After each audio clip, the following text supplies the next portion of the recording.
You turn, loved ones, to Ephesians 5. And I just remind you of really what has seemed to us in recent weeks to be the heart of it. It's there in verse 28, Ephesians 5 and 28. Even so, husbands should love their wives as their own bodies. He who loves his wife loves himself. For no man ever hates his own flesh, but nourishes and cherishes it as Christ does the church, because we are members of his body. I'd like to start with the first part of that. Even so, husbands should love their wives as their own bodies. He who loves his wife loves himself. And of course, the husbands here, I'm sure, are all equally embarrassed as this husband is with our failure to do that, and to do it in a gracious way. And of course, the ladies here would all be so embarrassed about it that they hope I'll stop there and not fiddle around, and I will. But I think that every husband here is very conscious of our failure, of course, to love our wives as our own bodies. And we know that it is true, verse 29, for no man ever hates his own flesh, but nourishes it and cherishes it. And we're very clear on that, it's just dead simple, I do not take this finger and I don't do it. I wouldn't dream of it, and if that finger gets cut or hurt in any way, I take immense care of it. It's my own body. It's myself. And so I don't harm my own body. I nourish and cherish it. It's part of me. And of course, when God says in his word, that my wife then is like my own body, then obviously I have to love her as I love myself. And of course, I've tried to emphasize that it's so with Martha and with all of us, whether we're married to each other or not. We, in fact, live virtually as married people because we know more about each other than most husbands and wives do. And of course, it's the same with each other then. We love the other person as ourselves. And I think what this business here helped me remember how dear your body is to you. Even though I'm afraid I have a tendency, if the bike's going over, well, that's the way it's going to go, and I'm going to end up in the ditch, and I'll face the blood when it comes. I tend to be that kind of a guy where it comes to danger, you throw yourself into it and you face it. You don't worry too much about your own body. But despite that fact, I am very aware this is my body, and I can feel it if it gets hurt or cut, and I'm accepting the idea that I ought to take care of it reluctantly, stupid that I am.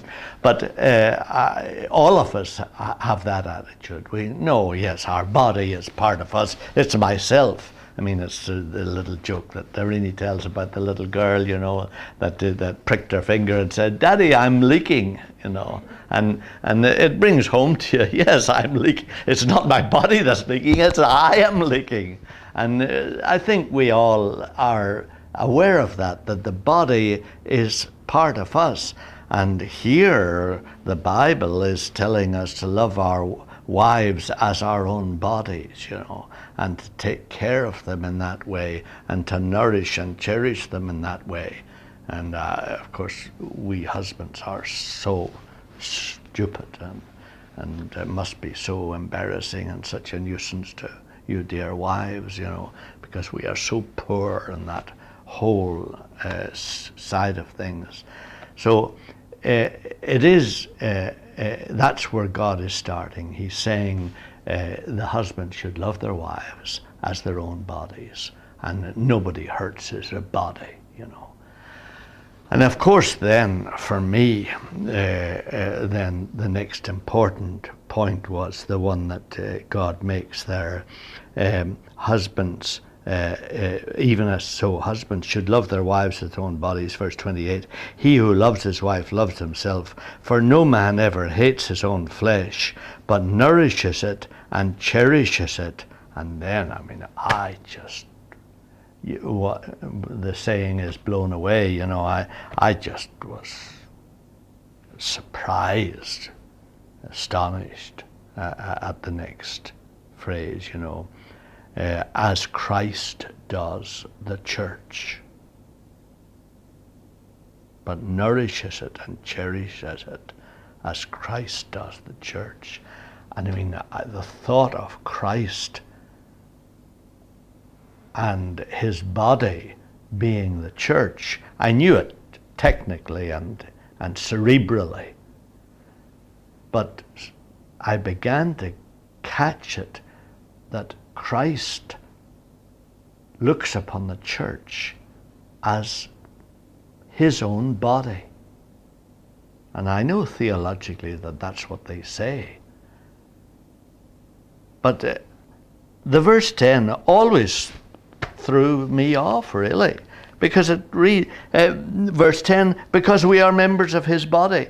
And that threw me back into, the church, you see. We're all members of the church, and Christ loves the church as his own body, and then there faded from my mind the idea that the church was actually Jesus' personal body, because that next verse speaks so much in an organizational way. Organizational purely because of the change of meaning of the word members, Members in the old 17th century, when the King James was translated, members, of course, meant what the Greek means.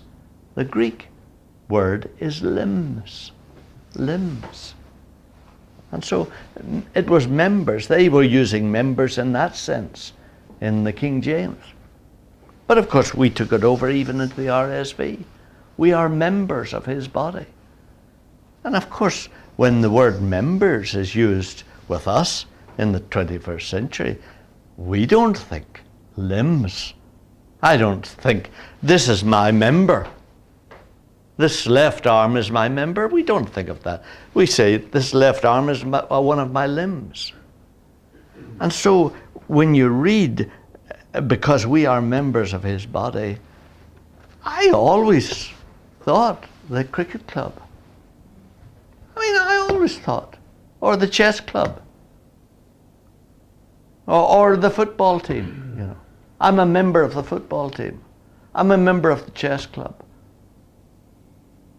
I'm a member of this group of people. And of course, that's not the meaning there at all. See? It's not the meaning at all. It's we are limbs of his body. We are limbs of his body. And Christ loves his body the way we love our bodies. And he feels his body the way we feel our body. And it just occurred to me, so I have to watch the way I think of it myself. But he didn't say, my side is bleeding. He said, I am bleeding, like the little girl. I'm leaking. So for Jesus, his body is as close to him, as dear to him, as our body is to us. His body is as much him himself. I don't say, my hand is bleeding. An odd time I might say that, but I say, I'm bleeding. I'm bleeding. And he doesn't say, my body is bleeding. He says, I'm bleeding. And of course, what what I saw again last night was each of us here is a limb of Jesus.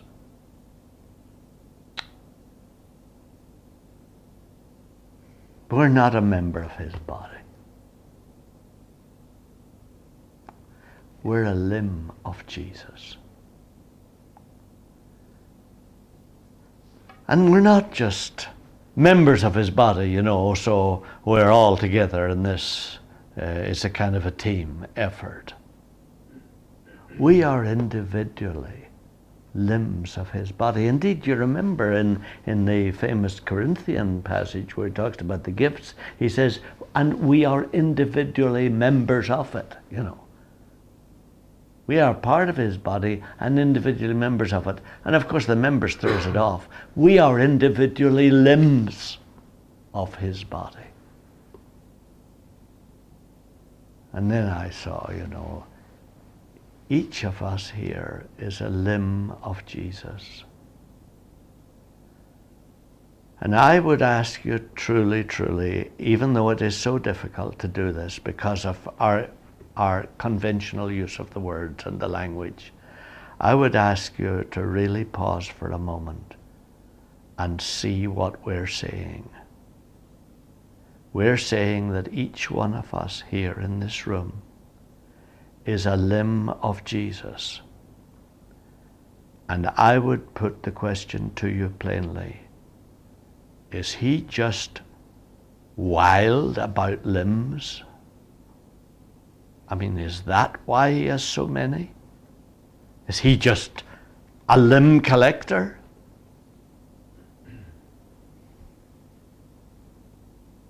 Is he a show-off? I have more limbs than an octopus has. I mean, why? Why? And not only that, but I'd put the old question to you. Why so many different ones? Because I think you'd have got clearer about that one, because you've seen other evidence of it where people have said, no two human beings are alike. And we've all dealt with the obvious one, the identical twins. And then, of course, we've all found the same thing, that even the identical twins are not identical. They have often different personalities. They have often different ways of doing things. And particularly later on, if you see identical twins after they've grown up to 40, 50, they're very different human beings from each other. So we actually do know that the incredible thing is that with the 6 billion people that there are on this earth, no two are the same. And we actually have a feeling that if you expand that beyond this age, beyond this century, it's probably true that there have never been two human beings exactly the same. And then I would ask you to take the next obvious conclusion from that. That Jesus is not just a limb collector. He is not just somebody who is wild about different appearances. But that you are a limb of his because he is able to express through you some of himself that he cannot express through anybody else.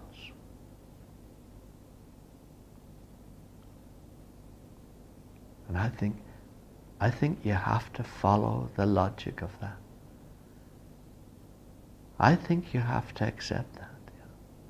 I don't think there's any way you can kind of wheedle out of it by a false humility or an unreal modesty. Or by a preoccupation with yourself. I think there's no way in which you can get out of the conclusion that you yourself are here on earth so that Jesus can express something of himself that he cannot express through any of the rest of us. And of course, the obvious conclusion is, I'd like to pick the guy that I'm so hard on. My wife says, "You're so hard on Marty over me." So I'd pick that guy. That he is an expression of Jesus that none of the rest of us are. And that's true of each one of us in this room. That each of us is here, we have existence for one reason. That is, that the Son of our Creator has something of himself to express through you that he cannot express through any of the rest of us. Otherwise, he would not have made you. Because God is not in the business of creating lives to destroy them or for fun. And of course that means, for me, it certainly means a lot more slowness. I understand. We both know the thing about Joe Seltzer, you know, and Lucy Blumfield, and we both know it was someone. In fact, it was actually yourselves. Of course, Joe. It was Joe himself took himself out, but in Raleigh's case, it was actually the family, you know, that made it plain what they felt there'd just been enough deception. But still, I'm often the guy, you know, that is responsible for, and I can see that sometimes something has to be done at certain points, you know, where the situation has become impossible as a community. But generally, I would say I and everybody has to be very slow to touch the work that God is doing in each of us. You know? I think that there are responsibilities that Martha Nelson has as PTSM and Greg Lightshoe and Marty Overby, and everybody has different responsibilities in the community that you need to fulfill. And sometimes, I mean, if Joanne's in charge of things, she has to tell us what to do, and if Tricia's in charge, she has to. There's some organizational, just common sense involved there. But in regard to the person themselves, it seems to me one person only can tell each of us what we are to be like and what we are to do. And I understand that at times the Savior will speak through some of us to each other, and that I agree too that part of being in Jesus is a real readiness to hear Trish say to me, and she'd always do it respectfully anyway, but to say, do you think that's right? Oh yeah, da, da, da. We always have an opportunity, you know, to ask, to bring an issue up to another person and say, do you think that's the best way to do it, you know? But it seems to me it needs to be in that way, you know, in that style, rather than, Greg, you should do this, or Trish, you should do this. It seems to me we need to encourage each other to listen to the Lord who made us and to catch what He wants to do through us.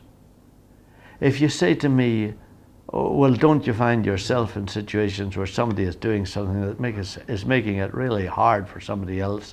Yes, but I think that the way I say it needs to be very aware that only Jesus can really finally touch this person, you know. And I think we'd all agree with that, actually. I think we'd all agree. When you speak to another person about something that they're doing or something that they're not doing, unless they get it from Jesus themselves, there's no change anyway. So you're wasting your time and often spoiling your relationship for no purpose. And so the truth is we're probably too ready to tell each other what to do in some ways. In other ways, I agree, with the general feeling we've all had that we've often not been honest enough, But it seems to me you can be honest and yet be gracious and make it very clear to the other person, now, I know I'm touching something that only Jesus can touch and you can touch. And it seems to me it needs to be shared in that way. I'm preaching to myself a lot here. But it does seem to me that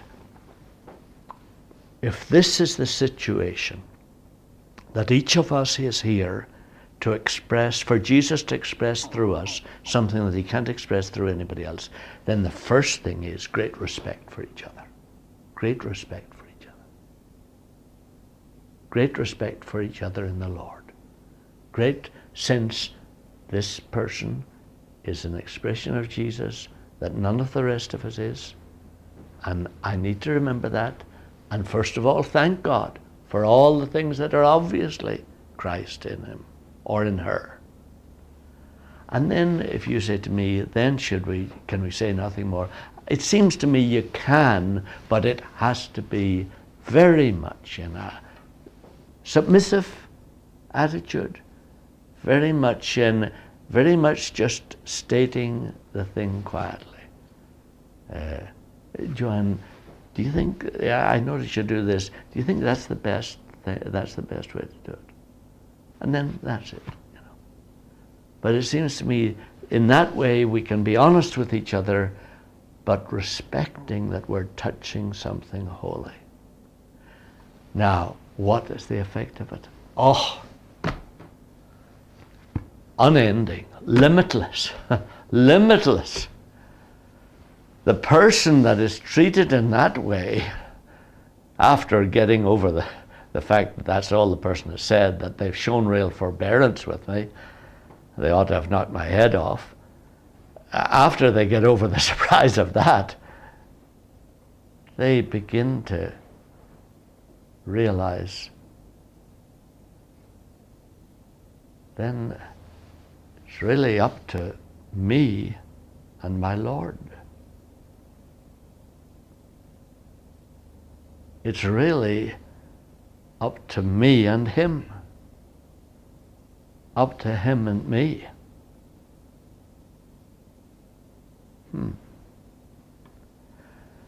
And then, whatever the time may be, maybe 30, 40 years, whatever the time involved is, then each of us is to accept that in Jesus' name. And to thank God that he is having his way in this other person and continually be patient. If you say, can you ever say again just in case he's forgot or she's forgot? I'm sure you can, but it's the old story. It's not with any thought that you have the right to run this person's life or change this person, or that you alone are the right judge of what they're doing, etc., etc. And of course they're very aware of that.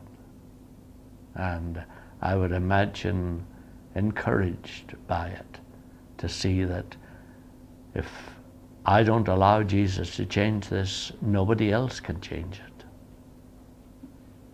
And so it begets a real attitude to the Lord, but as well as that, it gives them great peace, great sense of their own dignity, great sense of the respect in which they're held, and just a great sense of safety from the onslaught of other people wanting to change you. So it's a fine life.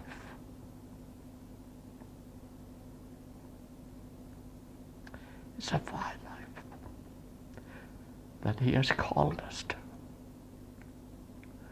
A fine reality.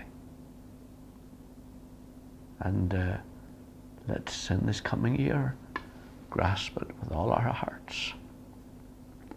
and with both hands. And the chances are we'll see some miracles. Chances are we'll see the Saviour clearer in each of us than we've ever seen him before. And the work of faith will be his creation in each of us of his own image and his conforming us to his image.